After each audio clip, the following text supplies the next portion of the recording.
Good evening, everyone. The mission, unfortunately, to save the Swift telescope has been called off. It just didn't work. They're going to let it auger in. Here's a twofer for you. A Chinese company landed a reusable rocket. Will this finally be a wake-up call for the U.S. and the West over the challenges that China poses now? It's going to open up the floodgates. Two companies released second quarter financials. Rocket Lab inks a neutron rocket deal with Kepler. Something called Dragonfly may become the most exciting NASA mission ever. The Carlyle Group joins and maybe leads a $1 billion investment in a missile startup. Yes, you heard that right, a missile startup. The Starship 13 upper stage reaches land after 24 days at sea. We got a report on that. Starlink expands its Bastrop facility. I don't even know where that is. We're going to find out. And Starlink, again, caves into pressure and restores Poland to the EU roaming zone. All this and our returning guest, Tom Marrotta. From the news desk at the Center for Space Commerce and Finance, my name is Thomas Andrew Olson, and this is The Unknown Quantity.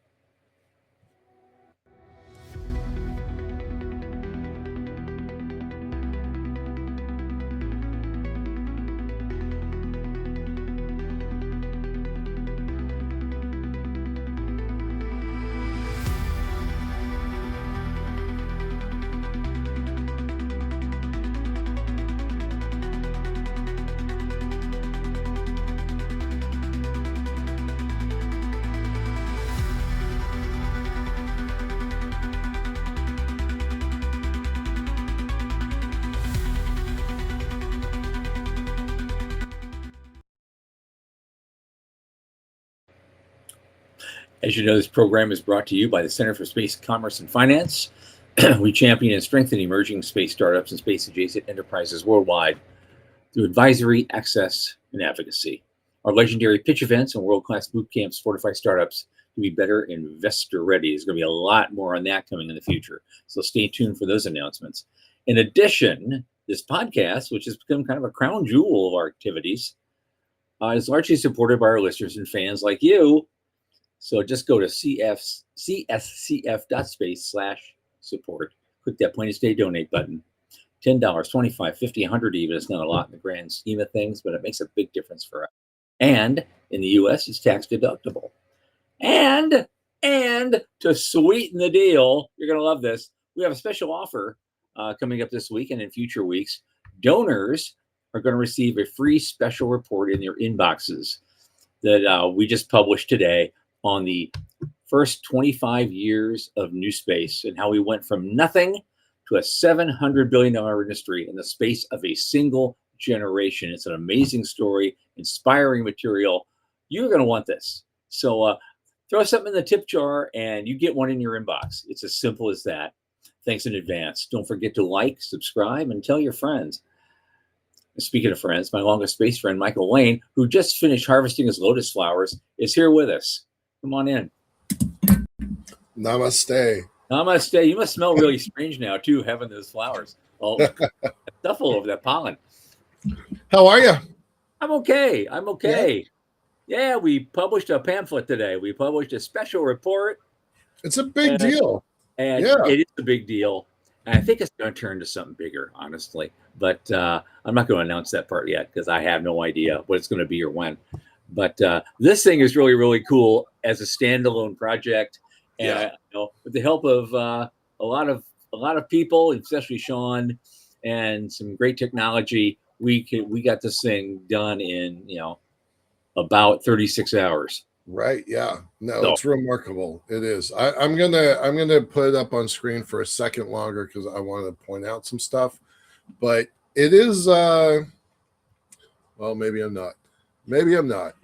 Am I? I am. You're not. Okay, there it is. So, 0 to 1, right? Like, let's just let that sink in for a second. This $10 million prize really started with, Diamandis and crew standing up on a stage at St. Louis and basically asking the Rotary to fund his $10 million prize, which they didn't, by the way.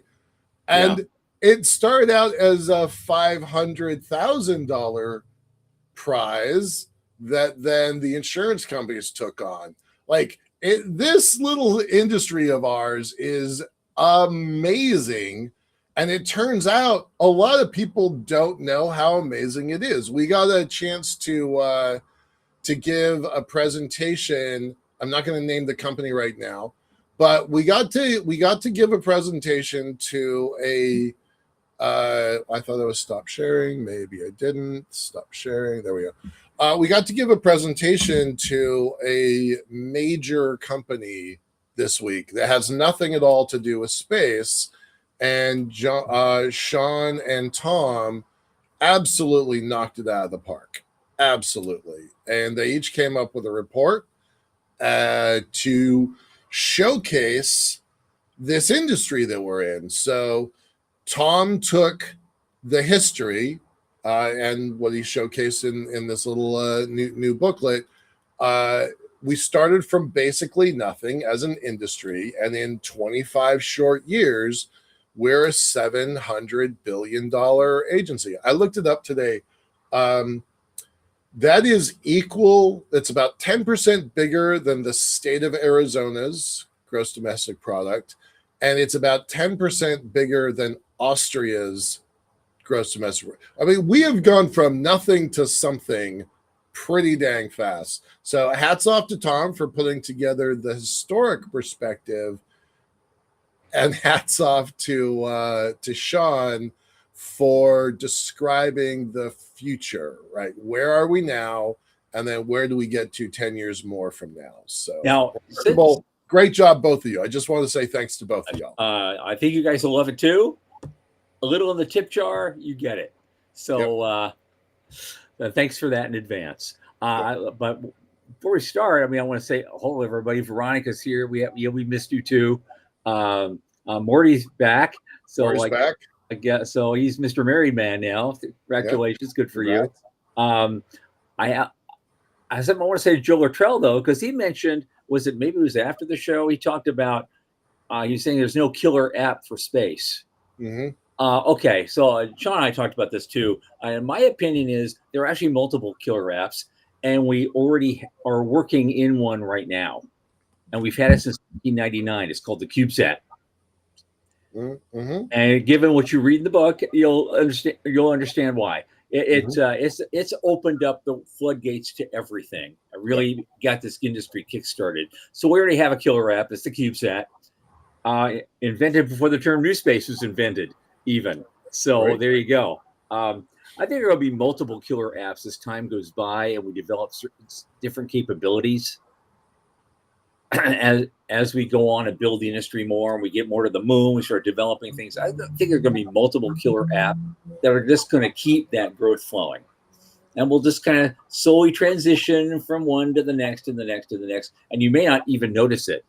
So if I'm still around in 25 years to write a follow-up, we'll see what's going on. I would love to see this as a year-by-year breakdown, because I think there's so much going on. There is.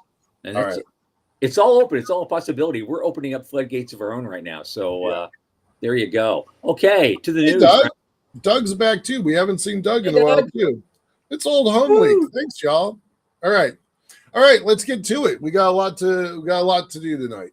Yep, and we're getting better at doing it quickly. And this one's really short. After all the back and forth and all the reports we've done about the mission to save the Swift Space Telescope, they're officially calling it quits. They said we can't make the rescue ship work, and so we're just gonna let it go. Yeah, that's a drag. Thanks for trying, guys. Catalyst did the best they could. It was a rushed mission. They talked about it even before they launched. It was a rushed mission. When you consider the scope of it, it was only roughly $30 million for a spacecraft that's been operational for 20 years. It was a good gamble. It was. It was a good. It didn't work, but it was a good gamble. So Yeah. I hope that NASA does things like that, fast tracks things to take a little bit of risk. And even if it didn't work, it was a really strong technology demonstrator. So pretty good, pretty Yep. cool. Next up, this is kind of a back-to-back twofer. The floodgates are open because another Chinese private company, by the way, landed a reusable rocket. And Big deal. so we're getting some competition. It's a big deal. It's vaguely important. And that brings up the topic because somebody else at the same day at Ars Technica said, look, the United States needs to wake up to the threat from China's space program. Yep. And the big question they asked in their article was, will China assert territorial rights where its rover explores? If memory serves, they are not a signatory to the Outer Space Treaty, are they? To the Outer Space Treaty, they are, but not to the Moon Treaty. Right. Well, no one signed the Moon Treaty except by 9 countries, and 2 of them were trying to get out of it. Yeah. Yeah. And that makes sense. So, but they may just say, you know what? We just don't want to do that anymore. Because we did that under, I think it was George W. Yeah. He just dumped the ABM treaty with Russia. Said, no, we're not going to do that anymore. Yep. I mean, but never mind. I'm just gonna do this little video here. I know it's super small. You can find it online, but a couple weeks ago they caught a different company. That's important to note. A different company caught it in a net, and we reported on that. Oh yeah. But this is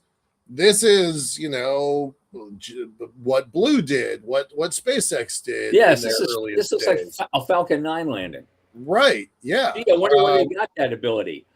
I wonder where they got the idea to do it. Right. Yeah. But I mean, okay. Think about this for a second. It was years. I think I heard it was 11 years between SpaceX's orbital capability and Blue Origin's orbital capability. And both of these Chinese companies did it within months of each other. Months. Yeah. So they have 2 qualified orbital vehicles, 2 different companies that can land and return, fly and return. Mm-hmm. America has 2. Rocket Lab is working really hard. Relativity is working really hard. Stoke is really working hard. Astra is working a little bit. Like there's probably 6 or 7 in development in the US, but China, credit where it's due, has 2 capable systems now. So, yeah. And Doug Plott is saying that these Chinese companies are 11 years behind SpaceX. Even if that's true, is it going to take them 11 years to catch up? Yeah, I think that's an apples to oranges comparison. Yep. I do. Yep. Yes, and Starship is going to make a bunch of stuff redundant. We don't doubt that. But the fact is they've got capabilities that I really hope others are paying attention to. Yeah. All right. Let's move on. We got a lot to go. Move on. This is a quick one. Firefly Aerospace announces their second quarter financial results. They have a record revenue of $117.7 million, which is up 659% year over year. That's why I put this here. Yeah, that's insane. Yeah. I didn't realize it was that big a jump. So good for them. This industry group that we were talking to yesterday and earlier in the week, they're trying to understand how big is the market and what the future looks like. And they're trying to understand, just around the perspective of an elevator on the moon. I'm like, no, that's the wrong thing. Like, if you do the things that you're talking about, the elevator becomes a footnote in the industry. Yeah. Because there's so much other revenue that you're going to capture, and this kind of technology demonstration that Firefly is doing, that everybody else is doing, it's just the tip of the iceberg. Yeah. Yep. Yeah. It's like with the industry as it is right now. A future generation is growing up right now who never knew that booster rockets were originally disposable. Right. They'll see it. Of course it's reusable rocket. It's launch as a service, of course. Of course it is. Like growing up with an iPad. Yeah, here you go. Of course you're going to do that. You're going to see the space elevator the same way. It's just a form of movement of stuff and people up and down. And it'll be the ground base for everything. Yeah. Tom, that's impossible. Tom Olson. Sorry, dang it. Tom Marrotta. Oh my God, I'm screwing you guys up already. I'm gonna do that all night. What I was gonna make was a comment to Marrotta, our guest. He says, my 12-year-old son is not at all interested in expendable launches. He's like, you mean this one can't land? Because there's like that's it. There's a whole generation that doesn't understand card catalogs systems. There's a whole generation that doesn't know that there wasn't an internet once. There's a whole generation that doesn't know life before an iPhone. You have to be joking, Dad. Look at what's going on. Look at the rockets going up and down. Right. That's how God intended it. Who would do that? Right? Yeah. Your grandpa worked on it. So hey, this one can't be caught by a giant Mechazilla tower. Lame. Absolutely. Okay. So here we are. We're building the future. All right, let's keep going. Next big one, Intuitive Machines. They have a second quarter results. They have a record expansion with a quarter end backlog of $1.8 billion. Woo. So they booked $920 million of awards and an additional $300 million in Q3 across quarter to date across commercial, civil, and national security. They signed a $600 million contract for 3 commercial geo satellites. As that commercial demand strength continues, they've got another CLIPS lander contract. Mm-hmm. That's part of them acquiring Astrobotic. So they wouldn't have had that if they hadn't made that acquisition. Yep. And they have a cash balance right now of $367 million. And a record backlog of $1.8 billion. This is the number I'm paying attention to: $206 million in quarterly revenues. Yep. 200. How would you like to build a company that has 200 million in quarterly revenues? I think I'd be pretty happy with that. I'd be feeling real comfortable in life with something like that. And let's just keep it going, right? Yeah, right. Okay. All right, keep going. Next up, Rocket Lab inks a neutron launch deal with Kepler Communications. And so they've been selected. So Kepler has decided to launch a dedicated neutron mission for space infrastructure. And they're going to be launching from Wallops. Mm-hmm. Maybe sometime in 2028. Right. Mars, Mid-Atlantic. What's R stand for? What does R stand for? Mid-Atlantic Rocket Space. I don't know what Mars stands for, but that's where they're going. Good for them. I don't think we've gone a week without reporting on Rocket Lab in 6 months. I feel like every single week we have another deal for Rocket Lab. Yeah, they built a new facility. They're getting a new office set up in Europe. They're doing everything right now. They're doing it right. Yep. And so they cross about 11 time zones now, same as Russia. They're launching in Alaska. They're doing stuff in Germany. Right. Yeah. Good on them.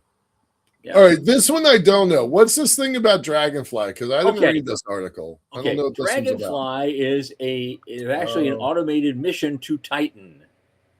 Okay. Moon of Saturn that actually has a thick atmosphere you can use for something other than look at, or for aero braking. They're sending a helicopter. Huh. So Dragonfly, they're sending a big helicopter. And that's going to do crap tons of exploration and data gathering like we could never do before. I dig that. I'm not going to say it's the most exciting thing NASA's ever done, but it's cool. All right, good.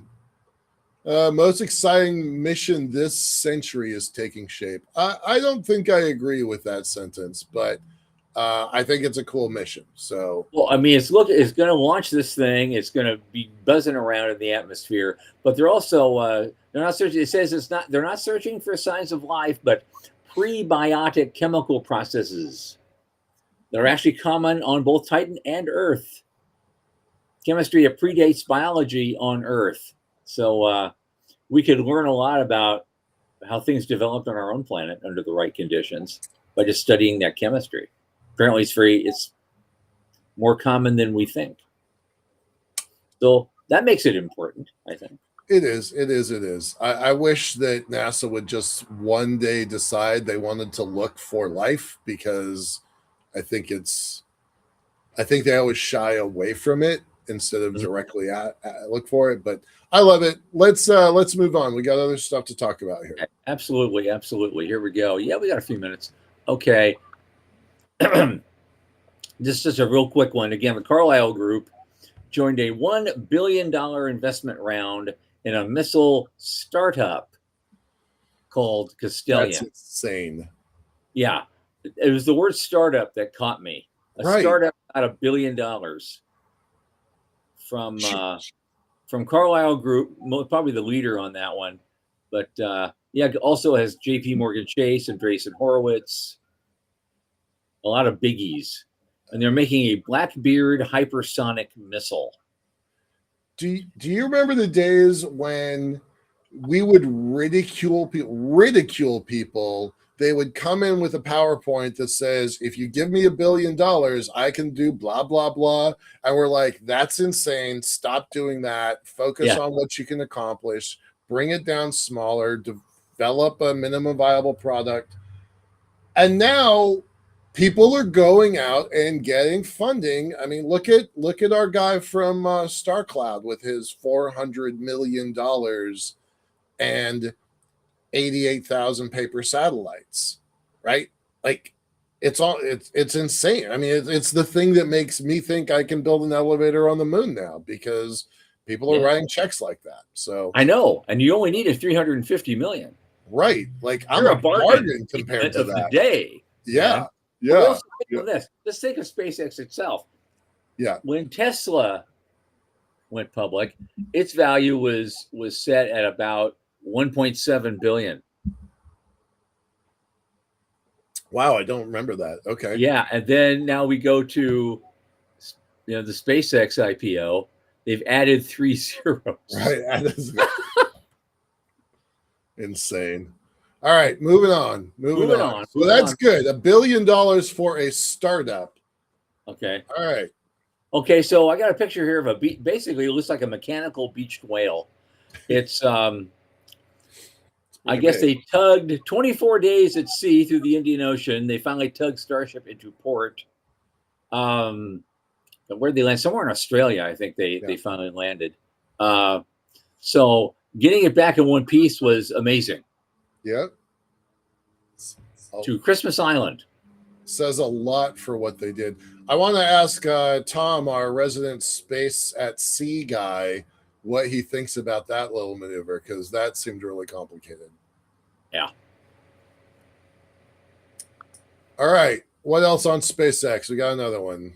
Yeah, so I think we're on the. Are we on the last one? Maybe we're not. Yeah, two of them. Yeah. No, we got 2 more to go, and they're quick. So they have they're doing a $7 million expansion at their Bastrop site. I was going to look at it, so I forgot where is Bastrop?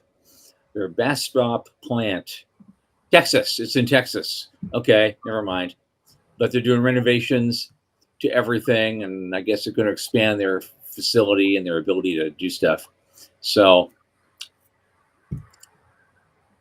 cool. Okay, and then just kind of the funny one of the day at the end. I guess after a lot of bitching and moaning by Poland and maybe other European countries, broke down and Starlink restored Poland to European roaming zone.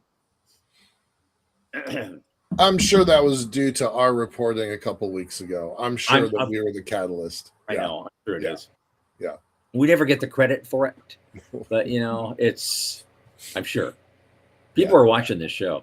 It's just they don't talk about it. There's guys at DARPA, guys that look at it and they're typing a little. I've seriously thought that because we'll report on something on Thursday night and Friday morning it'll be news at Payload. Yeah, they will report on things that we have said here the night before. Well, Sean says he's only it's tongue in cheek, but he might have a point. They hate us for being right. Right. All right, let's bring on Marrotta. What's going on? Okay. All right. Our guest tonight is Thomas Marrotta. He is the founder and CEO of the Spaceport Company. He's returning to the program to talk about what he's doing in the world of making spaceports. Fun and profit. Hey, everybody. Hey, man. Hey, how's things? Great. Yeah. Good. Every time I see you with your mustache, I am surprised. Every time. I don't know why. I'm glad it's memorable. I'm just enjoying the backstage chat. I think Sean is doing a great job back there, keeping herding your cats. Wait. I cannot hear you very well. Can you move a little closer to your speak? I can hear you fine, but it's Can you hear me now? A little bit muffled, man. All right. Don't worry about it. Tom can hear you. It's coming through on the mic. Figure it out. All right. I like the little handlebar 19th century thing you got going. It's I can never grow that. So, yeah. Well, I mean, I can't grow any hair, so I figured I'd grow some hair on my face. How about that? Why do you think I wear a hat? Yeah. And how are you? What's going on? I'm rocking the Spaceport Company 250th T-shirt. Right. Cool. See that? Nice. Anniversary. So we did some rocket launches in July. We did a campaign here in August. Wait. You got to tell us a little bit about you because not everybody, like I know you and Tom knows you, but nobody else knows you. So background, what's your origin story? How'd you get here? That drill. Sure. A minute. No. Great. First of all, thanks for having me on again, guys. I always enjoy chatting with you. I'm sorry it's been so long. For those who don't know me, my name is Tom Marrotta, CEO and founder of the Spaceport Company. And what we do, very simply, is we launch rockets from ships at sea. We're creating and operating unique infrastructure solutions for the aerospace industry. My background, very briefly, a pretty eclectic background, trained as a city planner. My first job out of college was with a startup company called the Liftport Group, which a lot of people might know of, and went on to become a city planner. Like I said, I was a foreign service officer, served overseas in Europe and Africa and Iraq, transitioned my federal service over to the FAA. So for 5 years, I worked in the FAA's rocket office and saw the industry grow. SpaceX, Blue Origin, Rocket Lab, all the names that you've been discussing in the news here, helped see them grow. And then for about a year, I worked at Astra, lived the pain of trying to find cost-effective and reliable and predictable launchpad access, and thought, gosh, somebody needs to address this demand-supply imbalance between, increasing demand for launch ranges and test ranges and the lack of supply. So started the Spaceport Company in 2022. The orbital launch industry was a very different place in 2022 than it is today. Essentially, SpaceX has consolidated a lot of its hold over the industry. And so we pivoted from focusing on orbital launch to missile testing, drone testing, weapons development. The reason Castellian raised $1 billion is because they have $500 million in DO Department of War contracts. There is a lot of weapons development happening in the United States right now because the world is a very unstable place, unfortunately. Every missile needs a new test range. Building new test ranges is essentially impossible, just like it's very hard to build a new Cape Canaveral. So we own and operate America's only commercial launch pad ship. We operate missile test ranges at sea in both the Gulf of America and now the Atlantic Ocean. We've done 10 missile launch campaigns at sea. We have multiple contracts from both the government and commercial entities like Lockheed Martin, Crossbow, and others. And we do have assets available for orbital launch. We have marine assets available for that right now. And so if any small launch providers are out there looking for additional launch pads or their first launch pad, I would love to hear from you. Right on. I have a news story that I'm not sure that you mentioned that I would love to talk about. Okay. I just got an email from Ars Technica. The title was "Satellite Industry in Launch Crisis." Apparently, it is very hard, if not impossible, to book a Falcon 9 after 2028. Yep. When did we cover that? This last Monday. We covered it on Monday. Last Monday. Yeah. No, we're very aware of They're that. freaking out, man. They're completely freaking. Is that accurate? Is it? It is absolutely. It kind of feels like many in the satellite industry just don't have a ride to space after 2028. They don't. It's a real problem, and it's worse because a couple months ago, Blue Origin, who would have naturally filled that void, they cut that program.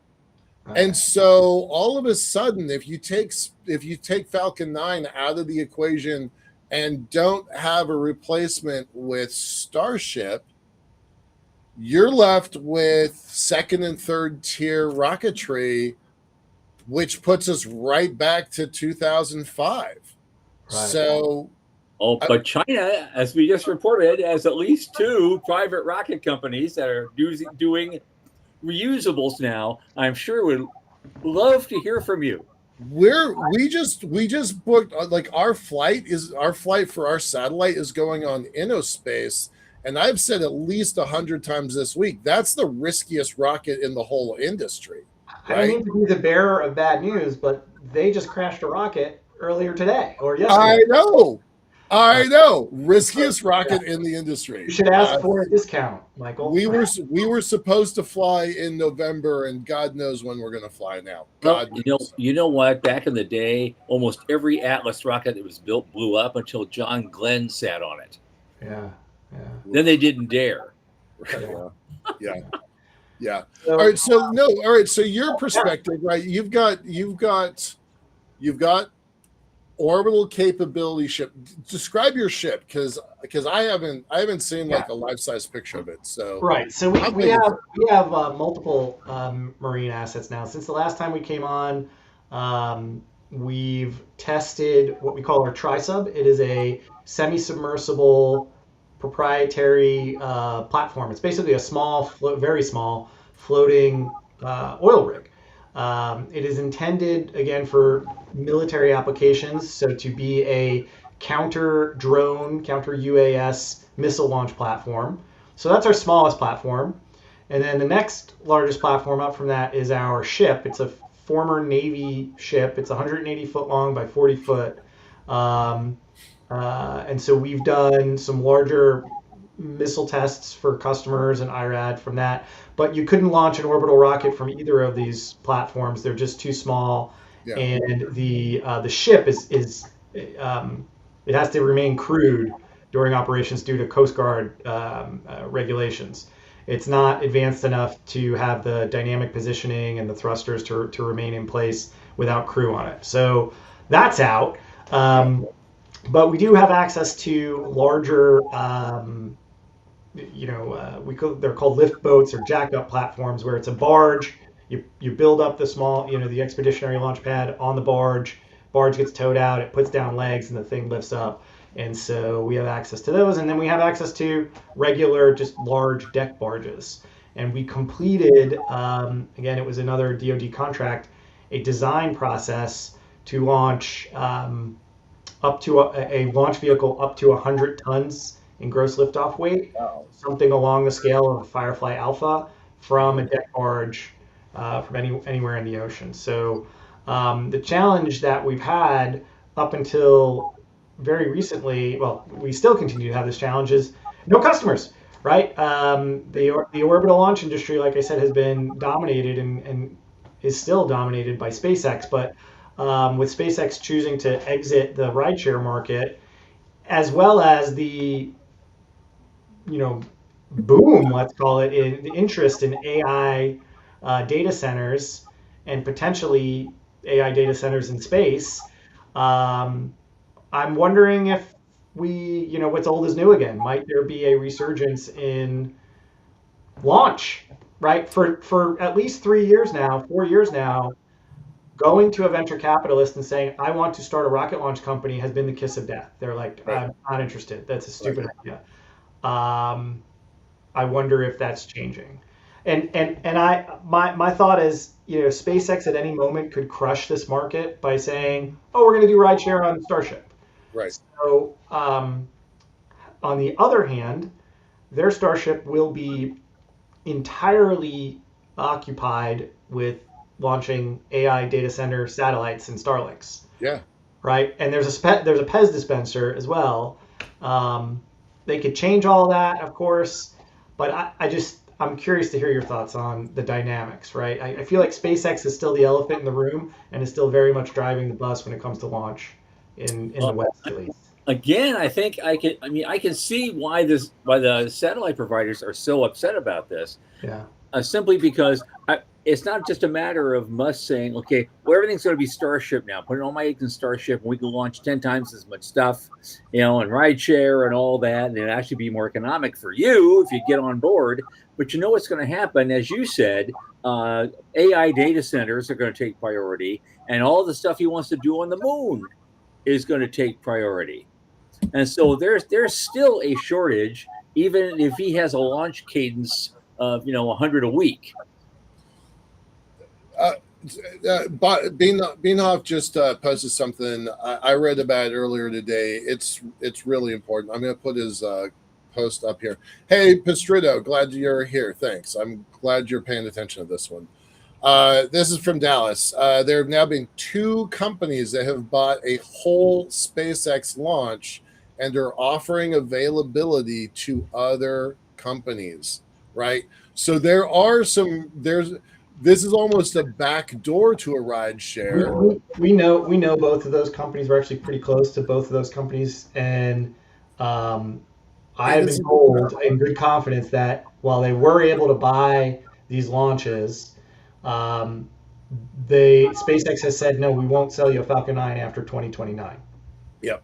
They've asked for can we buy multiple entire Falcon 9s, every 2 years or every 18 months, and SpaceX has just said no, they're burning the ships. They're going straight to Starship. There is a whole industry right now that's feeling like bait and switched, right? A whole industry that builds business competition is what it is.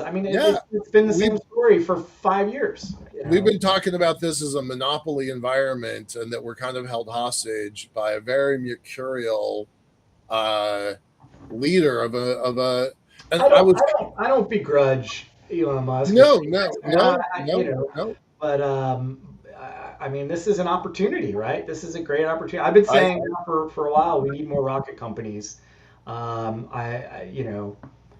You just talked about all these companies that are raising hundreds of millions, billions of dollars. Maybe it's time for some of that to go into launch. I think that people really are beginning to understand that spaceports writ large is the gating factor. It's not about technology anymore, and it's not about money anymore necessarily. But if you don't have a place that you can actually go from, they're not making any more Cape Canaveral. There's no more room there. There's no more, we kind of pivoted from launch to launch sites, and right. I like that. I appreciate that. but a launch site needs rockets, right? So, but you're spot on. I mean, part of the reason we're seeing so much demand for our services is because they're not building any more Cape Canaverals, but they're also not building any more White Sand missile ranges or China Lake, Right. sea test ranges. These are kind of exquisite facilities, and it's very challenging to take away someone's beach or someone's seaside access to Right. build a military test range today, or Right. even a commercial spaceport. Yeah. So.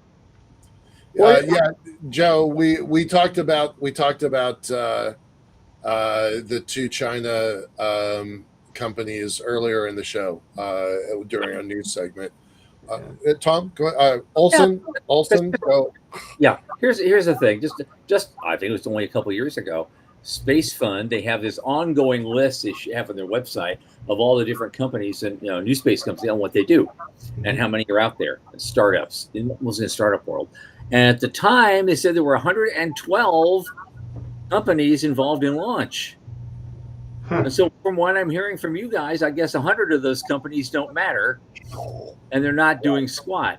Right, most of them are gone. I wouldn't say that. I mean, building a launch company is extremely capital intensive, Yep. and for many years there was not the SpaceX was suppressing competition. They were being good capitalists. Again, don't begrudge them for that. There was no financial incentive for investors to put money into a launch company when SpaceX could just launch, at below cost in some instances, or at cost. And Rocket Lab figured this out by finding a niche and being reliable, but their timing was exquisite. And Rocket Lab, I would argue, was no longer a launch company. They're a components company that just has a launch, a vertically integrated launch service inside of the company. Just like SpaceX is not really a launch company, they're not even anymore a satellite internet company. They're an AI company. If you look at their we said that a while ago. I'm going to challenge you. I think you should tackle point to point as a real thing. Say, here's our pitch deck. We're going to do point to point from Seattle to San Francisco, and I think that is a market. I'm just going to put that out there and do that. But we need a rocket. We are not in the rocket business. We are selling the shuttles. We are selling the spaceports, and so we have the assets to support that for a relatively small rocket. Something Electron sized or Astra sized. Yeah, I mean, if there was a rocket company out there, I'll give a shout out to Bill Bruner and New Frontier Aerospace. Right, they have a vertical takeoff and landing rocket plane.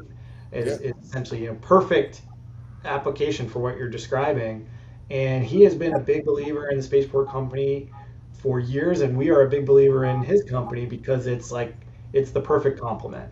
It would be exactly that. And so we up until I think today, up until very recently, it's been a very capital constrained environment for launch, but I'm hopeful that that's changing with everything we've been discussing. I'm going to do a shout out to Pastrudo here. Joe, did you hear what Tom just said? Because I really hope you were paying attention to that part. All right. So tell us about Oxbow. Expo. What are they called? Crossbow. They pronounce the name of their company Crossbow. Yeah. Crossbow. Yeah. So they just got a big pile of money. Also, does any of that flow your direction?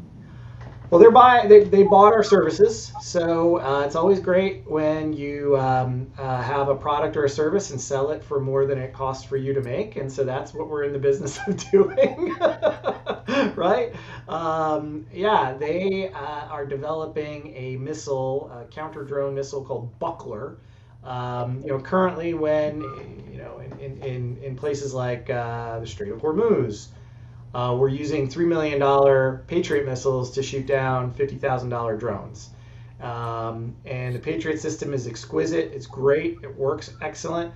But there's not a lot of them, and they're really expensive. And so the Department of War has been dumping money into the development of cheaper interceptor missiles. And Crossbow has a solution. Lockheed has a solution. I think Castellian has there's lots of companies that have a solution. Crossbow needed to test this thing in a threat representative environment, and they engaged the spaceport company to launch their Buckler test missile from our ship in the Gulf of America, and so we did that in July. It was outstanding. We did multiple launches.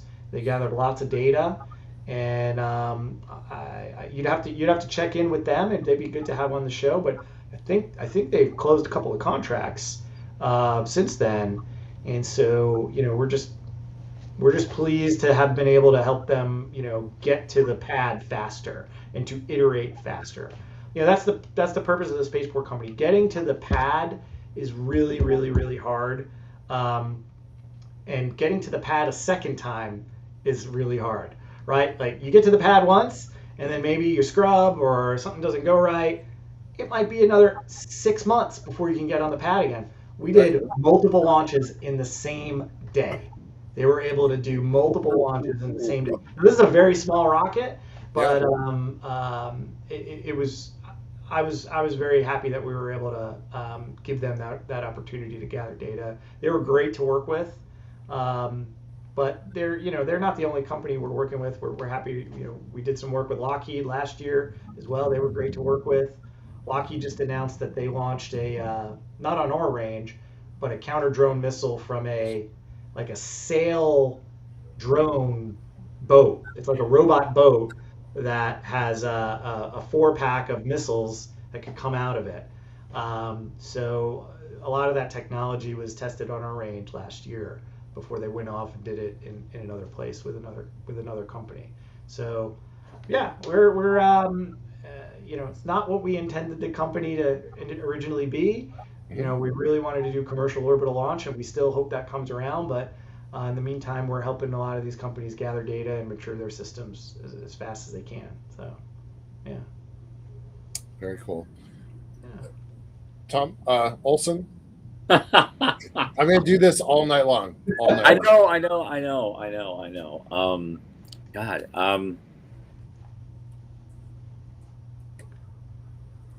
I have something if you don't. I thought you did. Yeah, I was just kind of cycling the numbers in my head and going, okay, where are they coming from? So you're doing work for customers right now, but you're not launching anything yet. You're trying to make a deal on a boat. Where's the revenue stream coming from right now for you guys? So we own 2 boats. We already have a boat, and okay. We don't develop rockets. We are providing launch pad services for other folks, and so we're a spaceport. We're a launch range. So our revenue comes when customers come to us. We provide all the same range services that they would get at an existing site on land. So we do all the airspace clearance, all the FAA stuff, all the Coast Guard stuff, all the sea space clearance. And so just like they would go to Kodiak or White Sands or wherever, they come to us. Most of what we do is extremely short range stuff. So I want to be clear, we are not Cape Canaveral, right? We are complementing the big federal ranges. We are not supplanting them. Not even close. We are in a completely different little niche that we've uncovered with these short range missile tests. So are you still seeking investment capital, or are you basically No, we're profitable. Our revenues are growing. We're not actively raising venture capital or anything like that. Okay. Although Dallas has an interesting question. He said, "Can you export your services to the moon?" Can I export our services to the moon? I know Dallas, it's tongue in cheek, but we've had conversations with folks in the Space Force, where they said, "Hey, can you build spaceports in orbit? Can you build fuel depots for us? Can you build, could you put a spaceport on the moon?" And I said, "Yeah, I mean, with enough money, we can do anything, right?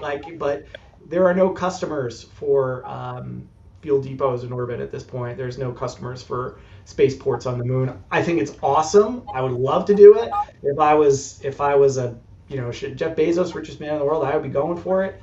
So can we export our services to the moon? Sure. Should they be exported to the moon? No, not until there are customers for it. I'm going to repeat something that Marrotta has said last time. He's like, we are a spaceport company. If they want a spaceport in another part of the country, if they want a spaceport in another part of the world, if they want a spaceport on the moon, we are a spaceport company. We can design and build a spaceport to wherever we need to, if there's customers. So yeah, we're the spaceport company, not the offshore spaceport company. Right. We just happen to have found that we can scale our revenues and meet our customer needs by operating offshore. You talked about point to point. I think that's a really good point. We like to think of a future where, so right now in the United States, there's 20,000 airports and airfields for aviation. Right. There's only 5 places where you can send a satellite to orbit, or that are sending satellites to orbit regularly. Right. There's Kodiak, there's the Cape, there's Vandenberg, there's Virginia, and then there's Brownsville, which is exclusive to SpaceX. Now you could say, there's Spaceport America, and there's a couple other locations, but that's really, if you're going to send a satellite to orbit, those are the 5 places you'd probably go to. Compare that to 20,000 airports. Right, it's bonkers. I like to think about what would it take to have 20,000 spaceports. Right. And the problem is rockets are really loud. They're way louder than jet engines. So to have 20,000 spaceports, you might have another 10 or 20 or 30 or even 100 on land somewhere, but those land-based spaceports, especially if they're high cadence, if they're flying rockets every hour, you're going to piss off the neighbors. Sure. You're going to have a lot of environmental impacts. The place to scale spaceport operations is offshore. As long as rockets are loud, you want to be 20, 30 miles offshore. And don't take my word for it. Elon Musk has said this. Right, Eventually, Starship has to move offshore. If they're going to be launching hourly, they need to be far away from everybody. Yep. And the ocean has a lot of space. Okay. Yep. So I've heard talk for years and years about actually converting airport property into a spaceport enabled type of thing. Sure. I presume what they're talking about, though, is horizontal launch, which we don't see a lot of right now. Yeah. What are your thoughts? Yeah, so that's been done before, and I see Dallas's comment about Louisiana. So I want to hit that first. I'd be curious to see what happens in Louisiana, Dallas. I think he's referring to SpaceX's rumors, almost confirmed plans. The governor of Louisiana is going to make some big announcement about SpaceX next Tuesday. It's assumed that they're going to build a launch site in Louisiana. SpaceX built Brownsville expecting to launch multiple times a day from Brownsville, and they have been frustrated in that, not because of physical constraints. There's no physical reason you couldn't launch policy, day. relations, neighbors. Community, it's politics, it's regulations. I think they're going to run into that same challenge in Louisiana. I'm also not so sure that Louisiana is just going to be a big data center. I think it might just be a big data center site and have very little to do with launch. So to be determined. Regarding horizontal launch at airports, co-locating rockets and airplanes, that's been done before, right? Like Mojave is Mojave Air and Spaceport, right? Where Virgin Galactic operates out of, and I think it's where Stratolaunch currently operates out of. So absolutely, it's been done before. Historically, horizontal takeoff spacecraft have just not been as cost effective as just conventional vertical launched rockets, because the cost of maintaining that airframe is really, really expensive. It has to fly almost every day, and there just hasn't been the cadence yet to justify the maintenance expenses. Pistruto learned that the hard way. He learned that the hardest possible way. in the show. I don't know who this guy Joe Pastrito Yeah. is. I feel like I need to know. You probably want to look him up. I'm just gonna say you guys probably want to be friends. But in any case, I mean, there's no reason you couldn't have. Again, there's no technical, physical reason you couldn't have co-located airports and spaceports. It's just historically, the aviation industry also has not liked mixing rockets with planes. Commercial aviation, very low risk, extremely safe, super highly regulated. Rockets, still pretty risky, still pretty volatile. Like the commercial aviation guys do not like having bombs that you purposefully light on fire and shoot in the air in the same airspace as United Airlines, So. Yeah. In our last 5 minutes, I want to talk about scale in the future. So, how big can your platforms be? Yeah. How, if you had a customer that wanted a Seattle to San Diego route, could you also put that in every major city of every major port in the world? Yeah. I think yes. So how can you scale to that? Yeah, so there's absolutely no, we've looked at, the short answer is every city on a major waterway, so think not just the oceans, but the Great Lakes, places like that could have a spaceport, absolutely. So there could be hundreds of spaceports, and they could be linked by point-to-point rockets. That's the hardest part of that is building the point-to-point rocket, right? The platforms are relatively trivial. At that point, it's more of a financial challenge of having enough traffic coming in and out of that platform to justify the expense of maintaining the platform. There's also a last mile challenge. So like Uber Air will be a great solution. Having unmanned helicopters picking people up 20 miles offshore and bringing them to downtown San Francisco or downtown Seattle or whatever. That's a lot better than a ferry that might take 2 or 3 hours. But you think about when I go to the airport here in DC, it might take 2 hours for me to get to the airport. So a 2-hour ferry ride, okay, maybe it's not so bad. But Uber Air and unmanned kind of drones in the future will fix that. So yeah, totally feasible. How big a platform can we get? We know how to build platforms big enough to serve Starship. We have people on our team who worked on the oil rigs project before we started the spaceport company.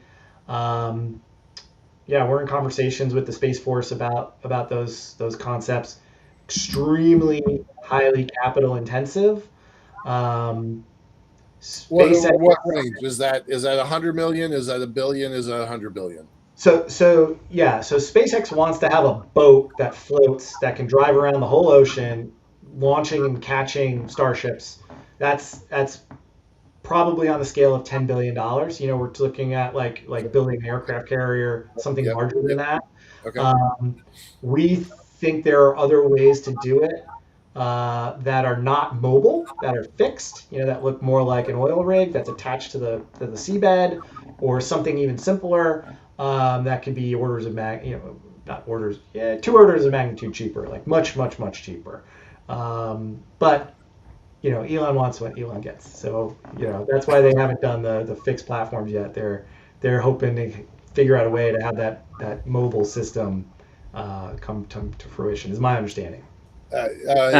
Sean is saying take 2 aircraft carriers and switch them together as a catamaran. Marrotta, were you there at Liftport when we came up with that 3 ship plan? I am 100% committed that is going to be what you guys ultimately build. So if you want those designs, let me know. All right. Operating ships is really, really expensive, and you need to have a lot of cadence to pay to maintain them. That's the trick. You need to have a lot of demand. So we got 1 minute. Tell us what 5 years from now looks like and 25 years from now. Go. Oh gosh. So 5 years from now, we'll have there'll be daily Starship launches. There'll be Stoke will be operating pretty regularly. You'll have 1 million satellites in orbit. Chinese space program will have collapsed. And 25 years from now, 25 years from now, gosh, I'll be retired in my O'Neill space colony at L5. Hey, Enjoying my, I don't know, whatever birthday I have at 25. So, 25. So, Right on.